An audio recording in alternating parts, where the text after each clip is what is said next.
Welcome, everyone. My name is Dr. Susanna Greer, and I am the Director of Clinical Cancer Research and Immunology at the American Cancer Society.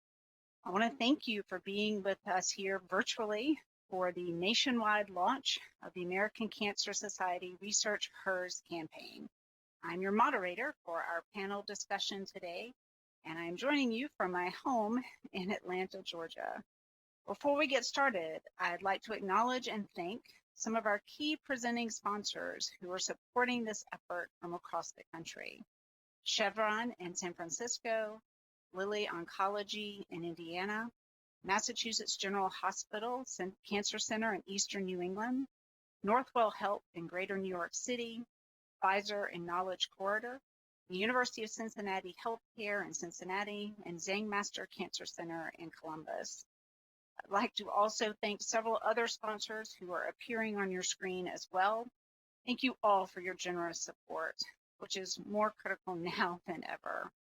I know that we are living through what can only be described as an unprecedented time, but I am so encouraged to see such strong support for this important movement to advance cancer research. It truly demonstrates that we can continue to stand together even when we are apart. ResearchHERS is a movement that shines light on the incredible discoveries made by women. It also empowers women leaders to support the American Cancer Society's National Research Program, which funds some of the brightest female minds in cancer research. Simply put, it's women fundraising to support women-led research. Today, we're going to hear from some of the women helping to lead this effort in their own communities, and from a phenomenal ACS-funded investigator who's making invaluable contributions and discoveries in cancer research. For me, ResearchHERS is also a very personal campaign. Prior to joining the American Cancer Society as a staff member, I was a faculty member and cancer researcher and was funded by an American Cancer Society grant. The American Cancer Society helped to launch not only my independent career in cancer research, but led to the training of graduate students and postdoctoral fellows in my lab. I know from personal experience how far the impact of ACS funding can extend. I also know firsthand the challenges of being a woman in science and research. As a new assistant professor, I was newly pregnant and then also a new mom. And when I was thinking about what I wanted to share with you today, I remembered that feeling of looking around my department and not seeing many other women, and certainly not seeing anyone else who is in my same situation of challenging being a new mom and running a cancer research lab. I would have really benefited from something like ResearchHERS. Knowing other women who were going through a similar situation to me and who had successfully gone through similar periods in their own careers would have been just amazing. Such a support network. Science is incredibly competitive, and that's a good thing, but it can also be very isolating, and that's not a great thing. Women helping women can help reduce that isolation. We're all truly in this together, no matter our careers. And we've come here together today as advocates in support of women in science and those who will be inspired to become scientists. We've come together in support of those we've loved and lost to cancer, and in support of each other. So thank you for taking a stand and joining us. We will have time for a Q&A during this panel, so feel free to add your questions in the comment box throughout the webcast. Now, we are honored to have three special guests with us today to lend their voices to the discussion and their leadership to the campaign. Joining us live are Connie Lindsay, who is the Executive Vice President and Head of Corporate Social Responsibility and Global Diversity, Equity, and Inclusion at Northern Trust in Chicago. Dr. Deborah Patt, a practicing oncologist and breast cancer specialist in Austin, Texas, and an Executive Vice President of Texas Oncology. And Dr. Pam Krieger, who is an ACS-funded researcher and Associate Professor of Biomedical Engineering at the University of Wisconsin-Madison.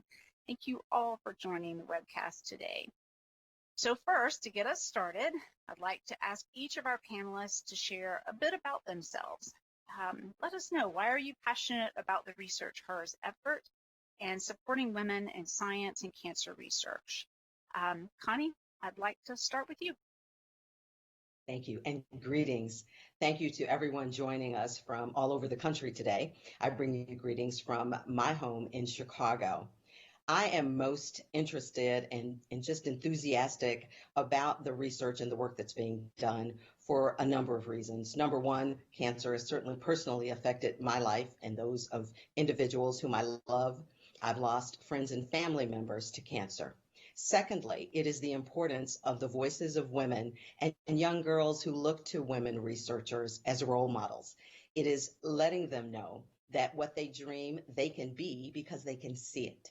And as we continue to do research, there are opportunities for us to be a part of improving some of the economic and health disparities in underserved communities for whom cancer is often not just a devastating diagnosis, but there's also a deep need for additional support and help and research. So I'm honored and thrilled to be a part.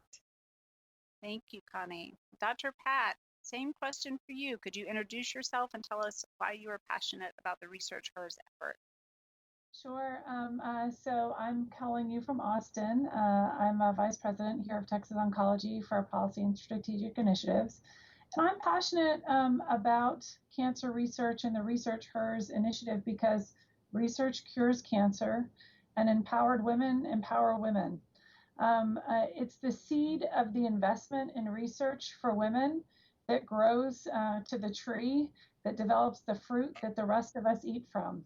And it's only through those efforts that we can continue to grow and nourish investigation, particularly among women. Personally, I was a young investigator at the MD Anderson as a fellow and was a recipient of a grant for research as a young investigator.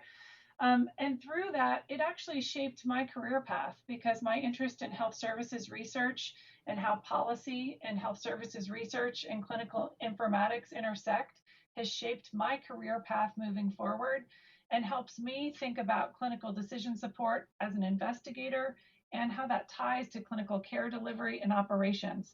So I'll say again, that seed had to get planted for the tree to grow and for us to be role models for other women, because it wasn't until really I was a fellow that I had the ability to have women as mentors, which has been incredibly meaningful for me.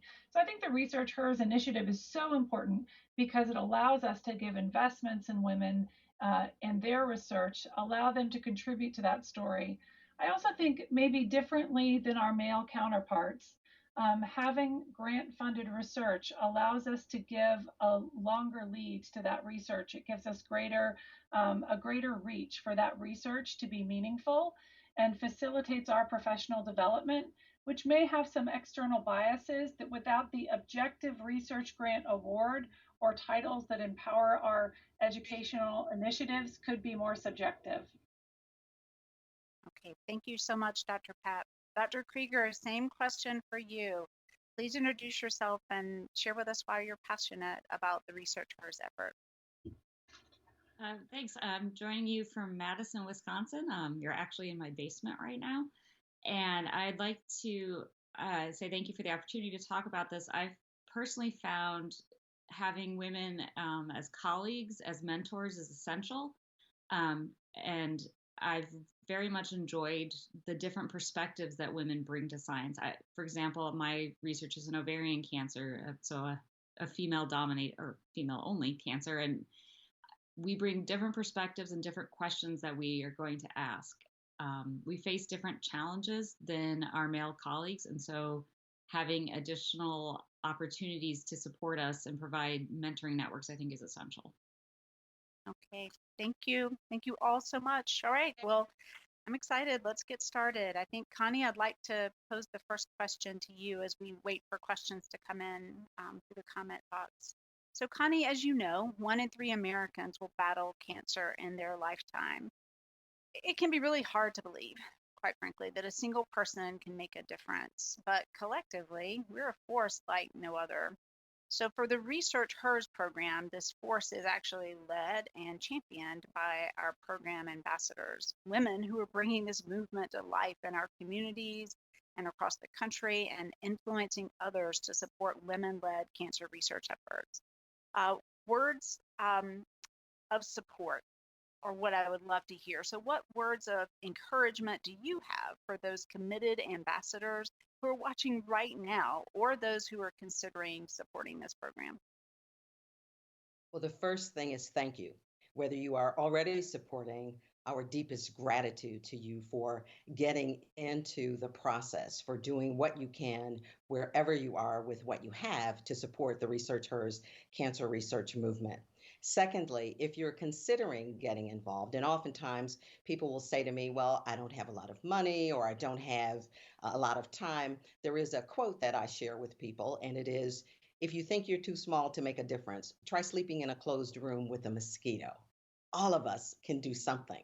So I encourage you to consider your circumstance, your situation, and what it is that you can do to join us. We are here to support you. And most importantly, we're here to support those who are affected by cancer, those who are looking to us and who so desperately need our advocacy, our intellect, and our financial support for research. We know that when a woman puts her mind to something, big things can happen. We need to make sure that our voices are heard and that we are supporting each other, that wherever we are in the world or in our stage of life, throughout that sequence of life, there is an important part that you can play. So I implore, encourage, and joyfully request and ask that you join us. And if you're already an ambassador, once again, I thank you so very much for your support. Thank you, Connie. I love what you said. Two things really stuck out to me. All of us can do something. And when we put our minds to something, really big things can happen. So it's fantastic. And I think, Dr. Krieger, I'd like to kind of pivot off of that to ask you questions about some big things that you've done. I think we're all curious. Would you share with us a little bit about your research and its implications for patients? Yeah, I'd be happy to. So, as my title says, I'm actually an engineer. I'm not a clinical scientist. What I do is I'm using engineering tools to try to study cancer so that we can get a better idea of how to control it. So, for example, I'm interested in how ovarian cancer metastasizes throughout the body. To study this, we could use animal models or we could look at patient data, but if we really want to control things, we need a system where we can play with individual variables. And so that's what we do as engineers. We develop those in vitro systems. We use them to look at how different interactions between different cell types lead to differences, what we can do to then intervene and control and slow down metastasis. The other thing I do as an engineer is that since we're collecting all this experimental data that's very quantitative, we can use computational modeling to understand it better, to try to find out where those interactions are and where those specific weak points really are to go after. So that's what I'm doing. And I've been very grateful that the ACS has been supportive of this, sort of out of the mainstream of cancer research. I'm not doing the same stuff that I think we've all been doing. And I think what's really useful, though, is having all these different approaches, having the traditional approaches, having the clinical data, having the animal model data, and having these new approaches that new technologies are enabling us to try to bring it together and come up with answers faster. And so I think that's another advantage that I've noticed for women in research is that a lot of us do work really well in these kind of teams where we can interact and we can exchange information, and it's really about a collective goal rather than an individual accomplishment. Thank you. Thank you so much. I have followed your career for a long time and will share with the women on the phone today. Dr. Krieger is just incredibly impressive, and we're so lucky to have her as an ACS grantee and very lucky to have her on the call today. Dr. Pat, I'd like to, maybe we can bring you in for a different perspective. Dr. Krieger's an engineer. You are a clinician, and Dr. Krieger nicely spelled out that it takes all of us working together to run the spectrum of clinical work to animal models to new technologies. And we are in a place right now where I think all of us are working very hard together. Could you share with us a little bit about the impact the pandemic has had on cancer patients and cancer research? Sure, absolutely. So, the pandemic has been something very challenging for us all to navigate. I think particularly for cancer patients and cancer research, there's the obvious data that's out there that suggests that when cancer patients are impacted by coronavirus directly, that they have a threefold increase in mortality over an average patient. So that's a direct effect. But the secondary effects have been numerous. In order to make our cancer centers a safer place, we've had to reduce volumes. As we know, we see the most vulnerable patients. My practice happens to see about half of Texans with cancer across our 221 sites of service, and we've reduced our volumes in clinic by about 80%. It's been a dramatic operational change. We've also seen screening stop. Mammography has not occurred in many of our communities where we're trying to socially distance. Colonoscopies have not occurred. In addition to people not getting screening and having early cancer diagnosis, symptoms have gone neglected. I happened to have the hospital service last week, and I saw numerous cases of advanced cancer present because individuals had neglected symptoms much longer than they would have normally felt comfortable with: profound weight loss, dizziness, advanced cancer presentation, really because as people have a fear of going out into the community, they have a greater tendency to delay going to seek medical treatment. And then cancer doesn't stop for a plague, right? Most patients who have cancer, especially advanced cancer, require continued treatment. And so this is not something that we can just put on pause for several months. Cancer research has been a challenge. Our patients that are currently enrolled on clinical trials, as we have about 70 clinical trials open in my cancer center here, they continue, but we have delayed the opening of new trials because of the challenges coronavirus has brought to research. So there are new hurdles. Research will be more difficult. It will be more expensive. And then, and I think most importantly, probably, are the collateral damages that have occurred as a result of the pandemic. In Texas, where we have 28 million individuals but 17% uninsured, when unemployment goes from 3% to 15%, our uninsured rate will go up considerably. Those uninsured patients in my state are 6 times more likely to present with advanced cancer over an insured patient, and they're more likely to die of their disease. We also see challenges in the contribution to philanthropy. So while coronavirus-related philanthropy has soared, and kudos to all the ACS is doing in that regard for coronavirus-related philanthropy, but we found that other philanthropic recipients have had substantially diminished contributions. That's critical because organizations like the ACS and so many of our other organizations play a critical role.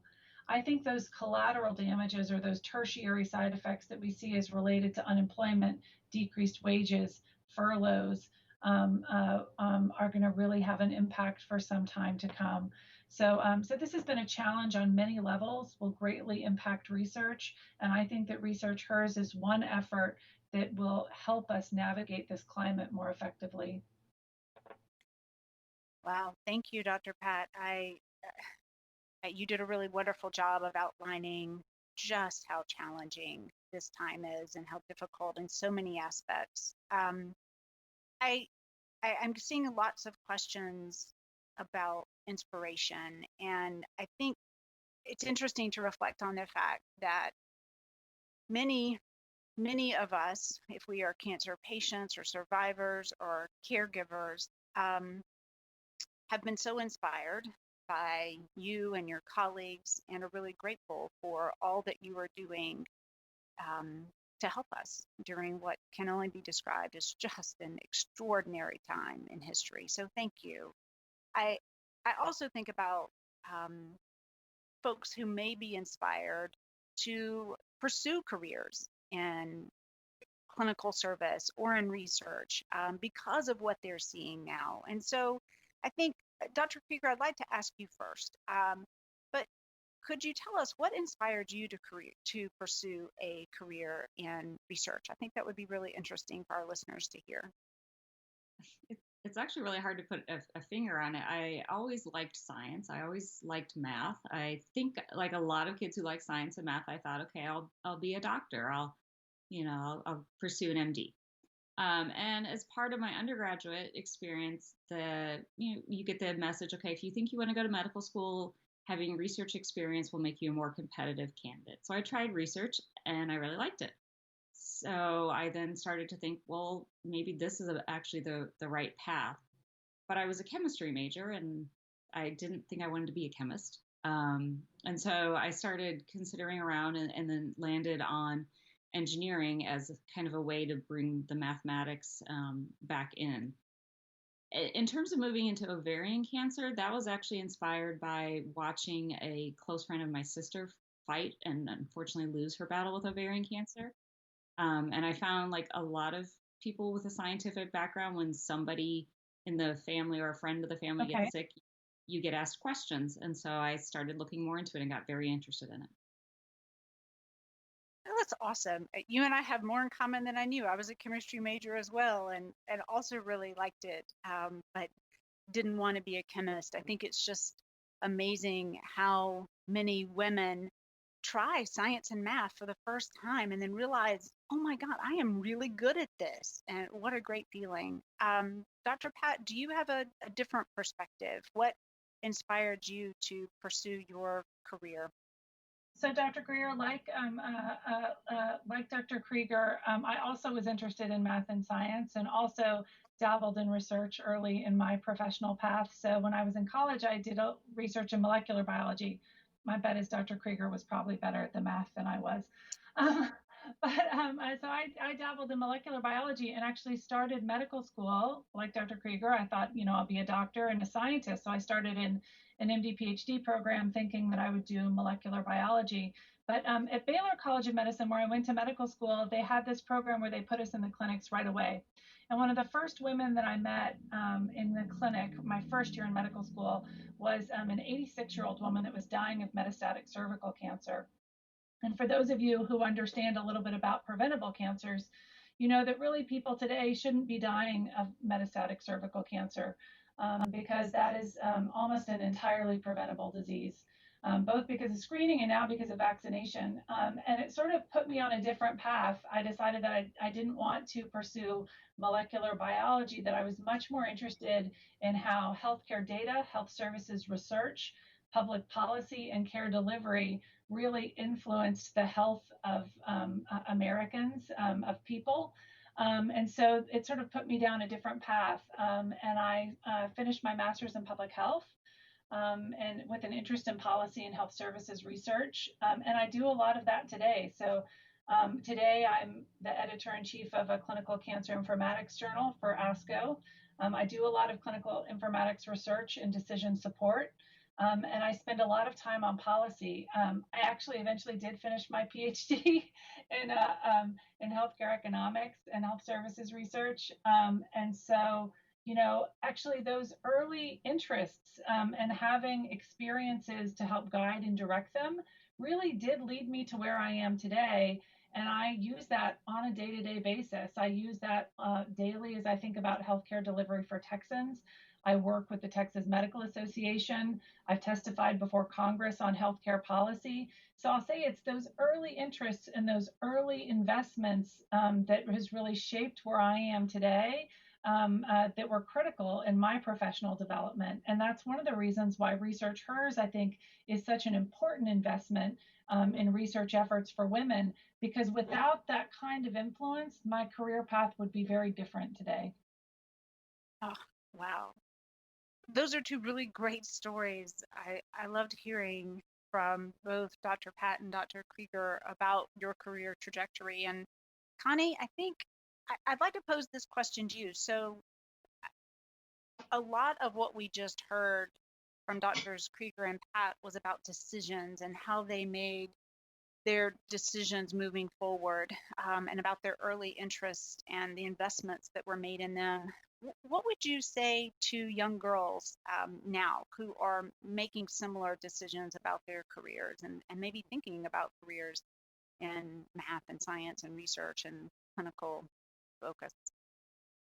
Well, I'd add my voice to what both of the doctors have said. So I started out in college and undergrad in engineering and then finished in finance. So for me, the curiosity that comes with a science, technology, engineering, or math background, there is the integration of what mathematics and science has to do with how decisions are made. In my career that I have today, the interconnectedness of society and business and how that all comes together in ways that allow us to make optimal decisions, the authenticity that is required with leadership so that young girls, as I said before, they can't be what they can't see. So if they see diversity and inclusion in the roles of science, there are scientists today, women of color, who are assisting with research as a refers to as a result of the novel coronavirus. So it is this notion of inclusion. As the past national president of Girl Scouts of the USA, I had the opportunity to see young girls all around the world and what their interests and aspirations were in science, in engineering. But it was equally as important for us to show up for them in ways that perhaps they had not seen, being able to ask questions, to understand how important they are to the future of research and what that can mean and how fulfilling that can be. And as we connect one to another in answering the difficult questions about research and how it can't just be limited as options and opportunities for those who can afford it or avail themselves of it, to be a bridge and a voice for those who are not able to gain access. That's been part of the advocacy work that I've done my entire career in working with girls and women, as well as the work that I do within the corporation. The fundraising work that is so important to ensure that our amazing researchers have the capacity to do the work that they must do in order to find answers and then to question those answers so that we can have better outcomes for individuals who are diagnosed, affected by, and suffer today from cancer. On a personal note, my husband is a multiple myeloma survivor, which is a type of blood cancer. So I have deep and abiding interest in ensuring that this work continues in a way that is meaningful, in a way that can be replicated and sized such that so many people can benefit. He has benefited from the research that's been done in the field of multiple myeloma. And so I have every reason in the world, both love and compassion for him, but also for others who are going through a similar experience. And what was said before about having to go into the hospital now in terms of as the result of the COVID-19 pandemic, it's a very different world. I go to every treatment, every appointment with him, but I can't go with him now. So the physical distancing affects all of us in very many different ways. So I am on this call today and in this session today because it is real, it is still happening, it affects all of us and all of the heroes and sheroes that we cannot see who are making it possible for lives to be lengthened, treatments to be advanced. And I am here for the long haul in the indefatigable pursuit of finance, education, awareness, articulating the issues, and continuing to be a support in any way that makes sense. Well, Connie, we're so grateful for you, and what a wonderful career trajectory you've had, and how fortunate all these young women are to have been influenced and impacted by you. You helped tee me up for something I'm really interested in, and I think Dr. Krieger will be a great person if she's willing to share maybe a little more of a personal side, because you mentioned, Connie, capacity to do what we want to do. And you also mentioned that we're all being impacted in very different ways by the pandemic. Dr. Krieger, if I'd like to know if you'd be willing to share with us how the pandemic has impacted you, maybe on a personal side. Are there roles that you have had to take on um, in your personal life, in your family life, that have maybe impacted your ability to do research, and or you could also speak for other female colleagues that maybe you've talked to during this time? Yeah, definitely. So my lab has shut down early on in this, partly for safety for lab members, partly to help with the rationing of personal protective equipment, because we obviously use gloves and face masks and shields that were needed by other people.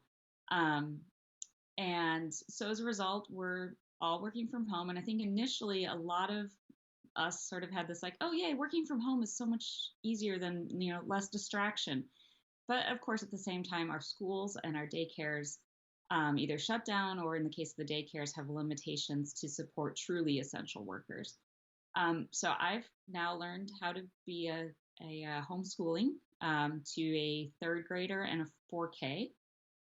That is not something I ever intended to do, and nor is it in any way compatible with a professional life. I spent 45 minutes with my student this morning discussing his results from one of his computer simulations with a 4-year-old smashing a stuffed animal in my head. So it is a lot harder to get work done, but at the same time, then it makes you realize that for some people, it isn't that much harder, particularly some of my older and in particular male colleagues have been saying, oh, it's great. I have all this time to write extra grants. I'm finishing up papers and doing great thinking. And I hear sort of this like low level of panic among my female colleagues that we always felt like our work-life balance was hard, and it's hard for every working mom. It's now become nearly impossible for almost every working mom. And that the gap we were already feeling may be becoming a huge goal, like a huge valley that how are we going to get past that? And I don't have answers for it. We're all doing our best day to day. But I think that's part of the reason why I was willing to find the extra time to do this campaign, because I think women in particular are going to need additional support to keep their careers going after COVID, to rebound from some of these effects. I think research funding had finally gotten to a decent level at the federal, and by decent, I mean 10% of grants were being funded, which is still really low. But that was the best it's been in my entire career. And now I worry that will go away. And when it was really low, for me, ACS was the one who was there. ACS is the one who gave me my first major grant. And that was at a time that I think NIH was funding around the 7th or 8th percentile. National Cancer Institute was funding around 7 or 8% of grants instead of 10% of grants. And that 2% is a huge amount of people that get lost.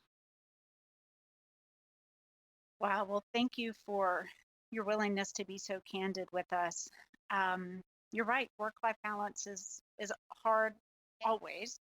And now has reached, I think, a logarithmic level of challenge. I can't say I like how you described, but I appreciate your description of a low-level panic that you have heard from your colleagues. And you're right, women, we are going to need additional support. Dr. Pat, I'd like to pose maybe a related question to you, but perhaps even broader.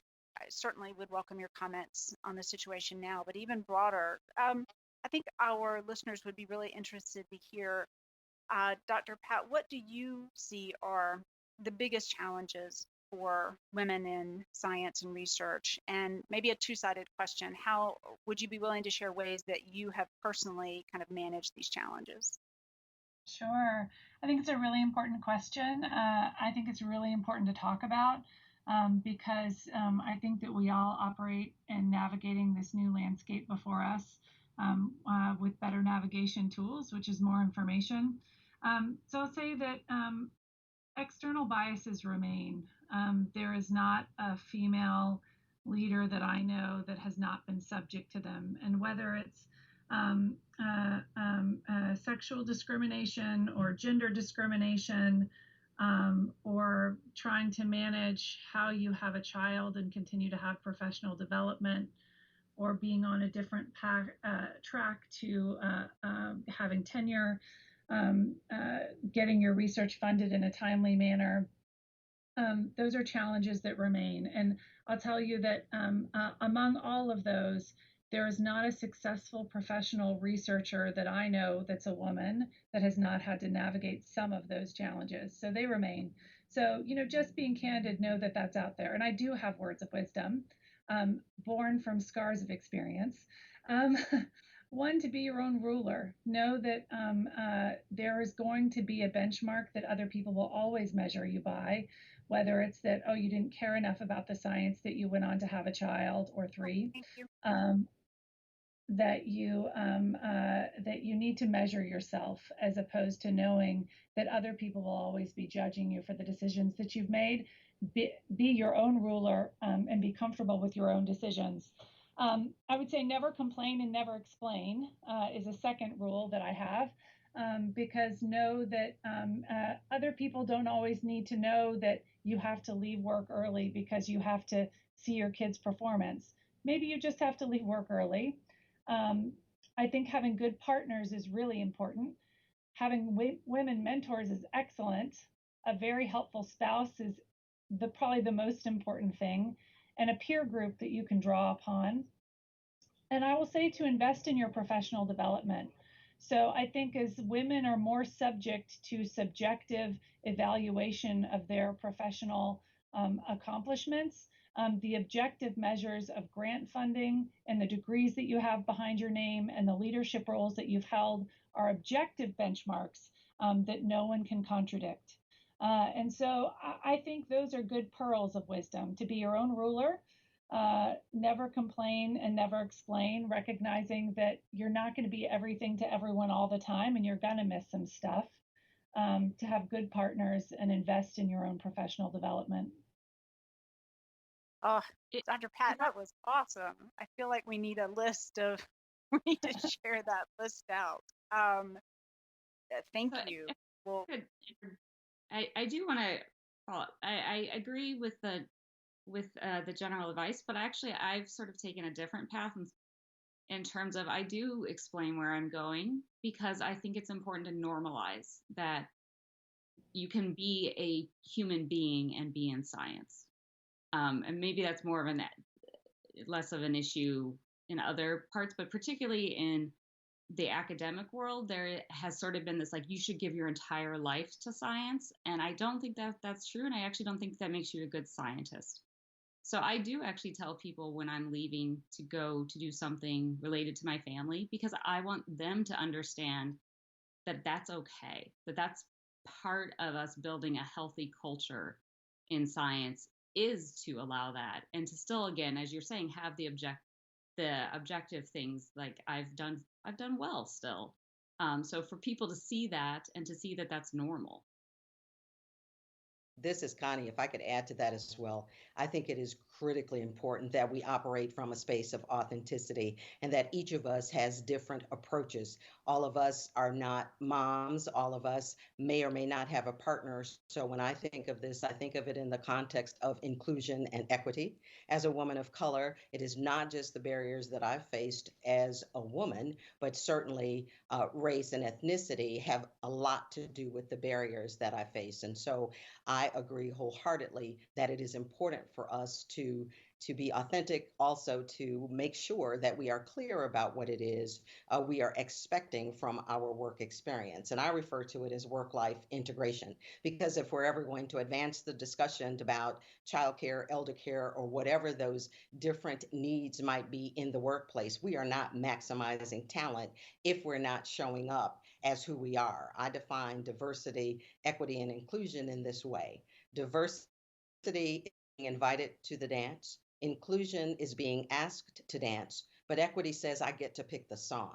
And I think we're in the phase of this work, whether it's cancer research, women in business, we need to be able to pick the song to which we choose to dance. And it means that we are inclusive of experiences of all of us. How can we best create an environment, certainly not expecting nirvana, but create an environment that the places from which I come, the gifts and talents that I bring to whatever my work might be, it is as accepted as the norm, whatever the norm is. And we know that there is no such thing as a norm. So I encourage young girls and women to know who they are, to stand in their truth, or as my grandmother used to say to us, cover all the ground you stand on. So let us not select and act out on what we believe normal is, but to really inquire and understand what it takes, the extra effort, attention, and intention it takes to ensure that we are inclusive, creating equitable platforms that will truly, once executed well, will benefit far more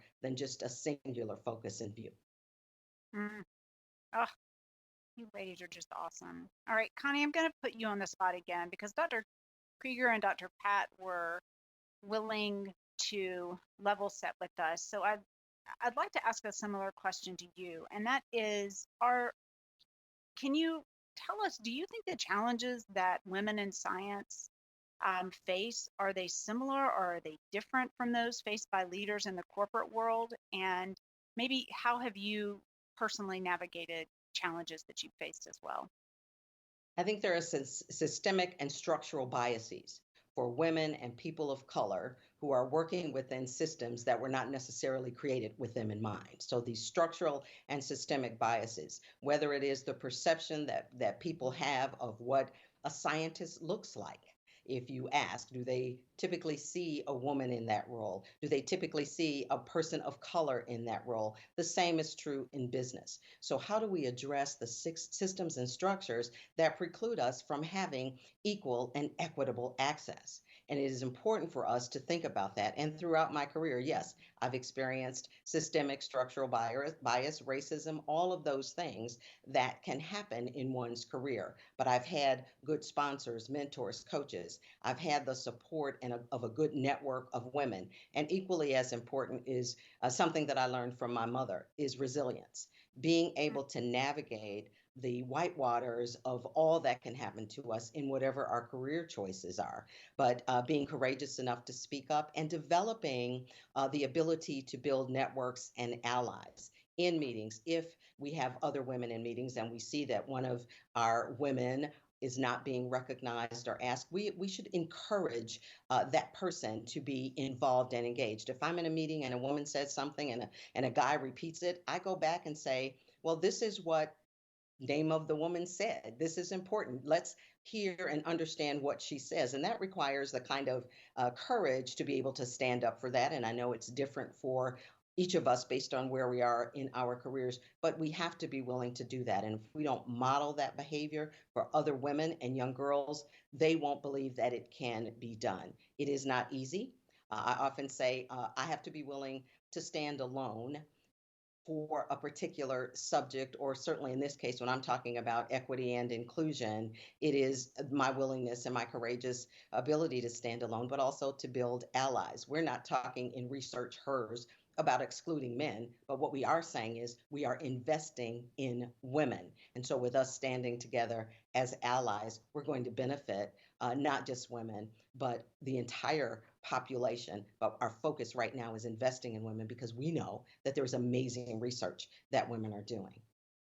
Oh, thank you, Connie.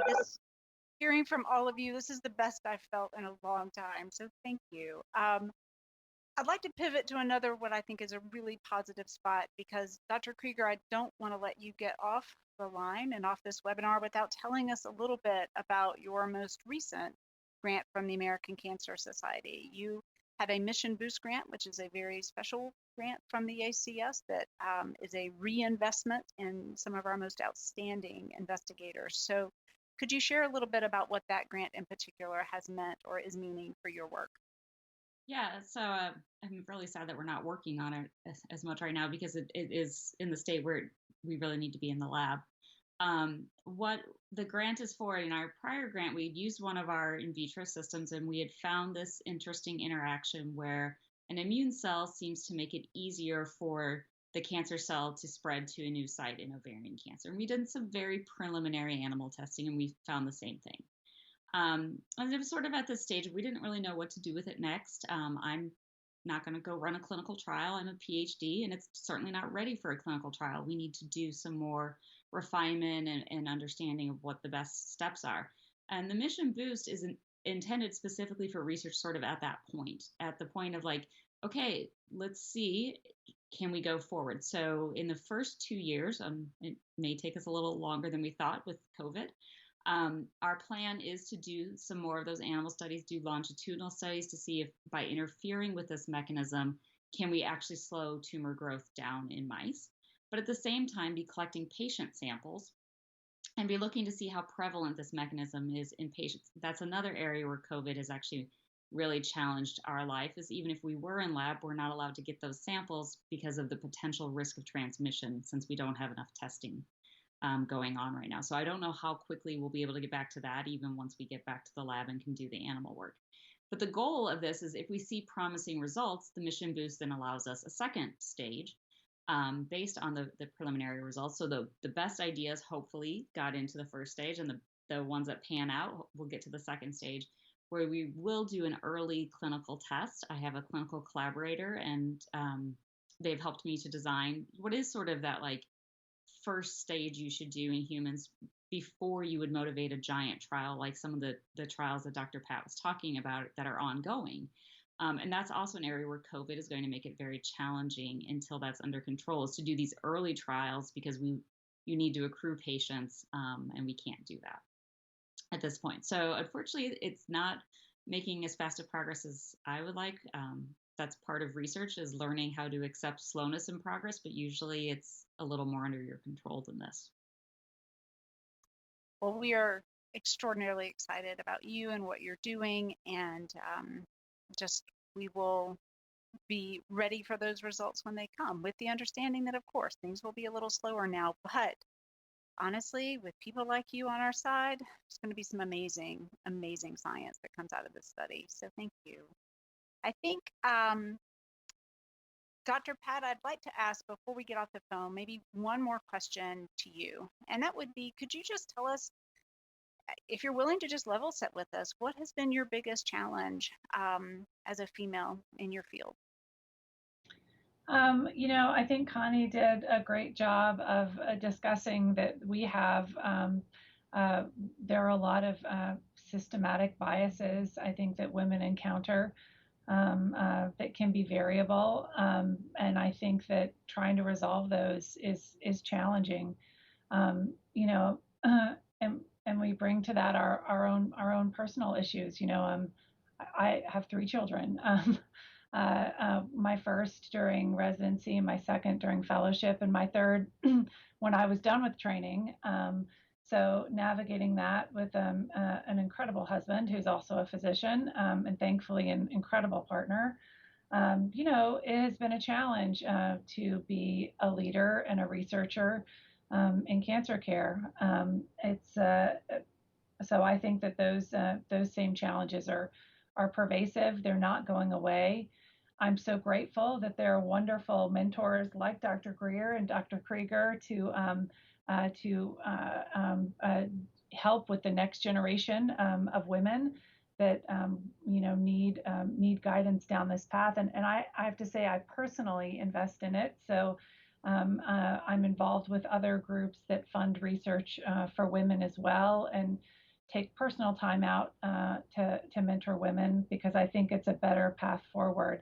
And I'll just call out, because nobody has called it out on this call, but Dr. Greer, you having the position that you have at the American Cancer Society as a researcher and a leader in cancer research for the ACS is such an incredible and unusual position for a woman. So I would reflect that back to you and say, what counsel do you have, and how do you see this really putting forth cancer research for our future? Oh, wow. Well, thank you, first of all. I think everything the three of you have said, honestly, has been a thought that's run through my mind at some point during my career. I cannot imagine doing anything other than what I'm doing right now. But I got here because other people turned around and reached their hands down and helped pull me up. And it's something I try to remember every day, is that I need to look behind me. And each of you has echoed similar comments and pulled those folks up who are behind me, who will, quite frankly, do even more than I ever could have imagined doing myself. So the opportunity to work with women like you, and honestly, every woman who is listening today, it just blows my mind, and I'm really grateful. So thank you. I hate to let you all go, but we're going to have to end soon. But Connie, I would like, I think, to close with you. I have a two-part question. The first is a tough one, but is there some advice that you could share with our ambassadors who are fundraising for us in what can only be described as a really tough climate? So that's my first part. And then the second part is, if there's just one thing that you could ask people to do to help right now, what would it be? Thank you. First of all, to our ambassadors, stay with it.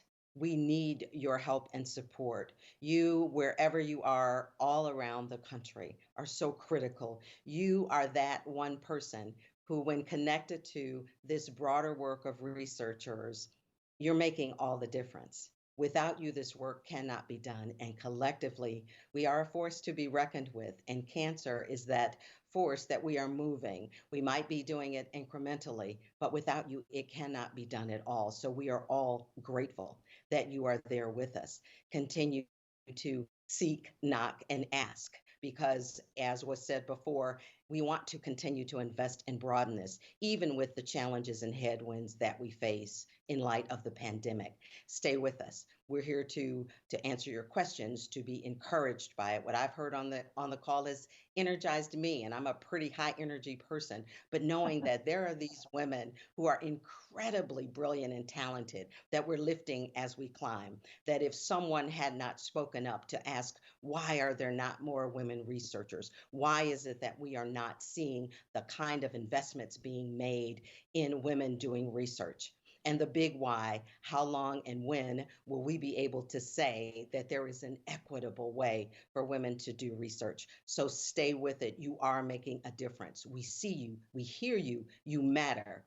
And women are not what is the matter. We know that we matter. So when we lift our voices strong and high, when we invest in those things that are meaningful to us, and I have to say, when we show the kind of love and compassion to one another, we will ultimately have the kind of impact that we seek. So we remain grateful. We thank you for what you are doing. We are still encouraged. While you heard the difficulties and the challenge, we are unbowed by what we have faced or what we yet have to face, because we're not alone. We are with you and you are with us.